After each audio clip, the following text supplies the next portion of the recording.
Para nadie es un secreto que estamos ante la más grande aventura política que se inició en Colombia en muchísimos años. Es la aventura política que está comandando el presidente Álvaro Uribe Vélez cuando sale a la calle a recoger votos para ir al Congreso. El presidente que lo ha tenido todo, el colombiano más eminente de todos los colombianos según una opinión pública que puede ser limitada en sus conocimientos, pero generalmente no se equivoca en sus intuiciones. El hombre que gobernó el país durante 8 años enteros. El hombre a quien se disputan en todos los foros internacionales para que lleve su palabra, para que explique su parecer, para que dé cuenta del milagro que cumplió en Colombia cuando tomó una patria arruinada, arruinada moralmente, destruida por las fuerzas de la subversión, entregada a la expoliación más infame en campos y ciudades, y la convirtió en una de las naciones más pujantes de América Latina, sin incurrir en excesos de poder, sometido al principio de la democracia. Pues Álvaro Uribe Vélez lo tiene todo, pero le faltaba para su gloria, y no es en eso en lo que está pensando, esta aventura maravillosa de recomponer el Congreso. Y es que el presidente Uribe sabe muy bien, lo sabe desde siempre, pero lo vivió en carne propia, cómo un país no puede tener un gobierno prestigioso con un Congreso desprestigiado. Cómo a un país le falta fundamentalmente, como elemento básico de la democracia, un Congreso activo, un Congreso ilustrado, un Congreso serio. El Congreso de la República ha perdido muchas veces el afecto que debe recibir de los colombianos, y con buenas razones. Los congresistas se revuelcan con frecuencia en el barril de los puercos, de los que se habla desde las prácticas indebidas en la Gran Bretaña hace tanto tiempo. En el clientelismo más absurdo, en la técnica detestable de los auxilios parlamentarios que combatió sin éxito el presidente Gerard Restrepo, los que quiso abolir sin éxito la Constitución de 1991. El país necesita un buen Congreso. Llamamos al nuestro en el año 2002 el Congreso Admirable.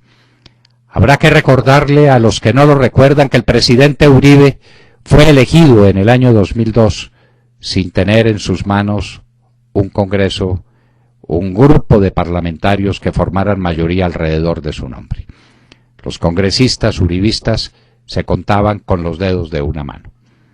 Logramos conformar unas mayorías sobre la base de unos principios, de unos objetivos.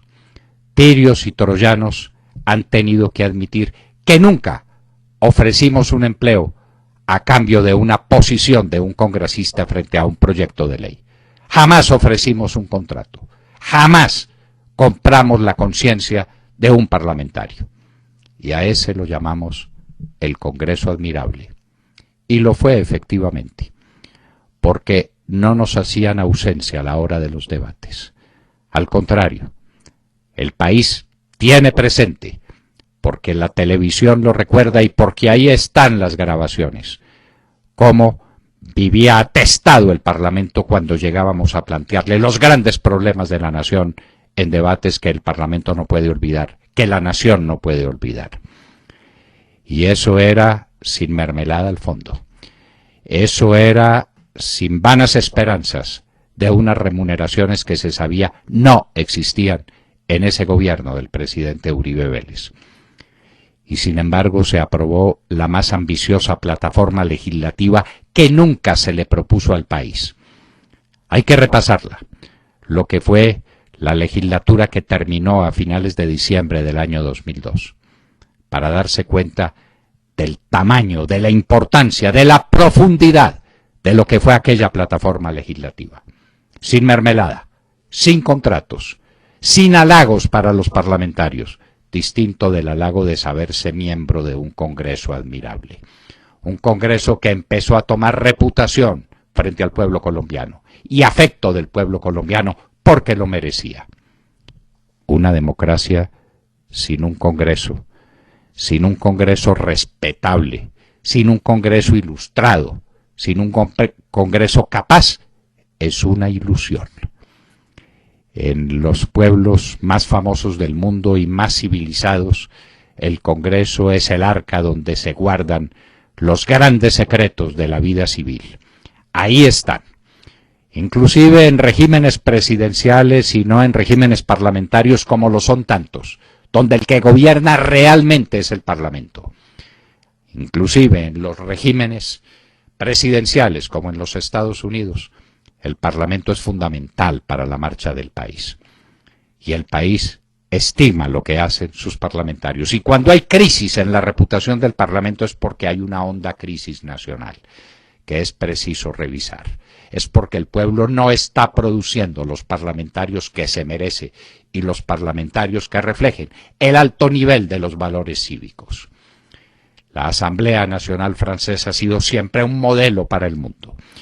La Cámara de los Comunes ha sido un modelo que desde la Gran Bretaña ilumina las democracias contemporáneas. El Congreso de los Estados Unidos, con todas sus vicisitudes, en este momento tienen jaque al gobierno de los Estados Unidos, razones profundísimas que el presidente Obama quiere hacer triviales. Se trata de un déficit fiscal de una magnitud que amenaza los cimientos de la economía norteamericana. Pero sea de ello lo que fuere, en este debate específico, lo cierto es que en los Estados Unidos se respeta al Congreso, se respeta al Senado, se respeta la Cámara.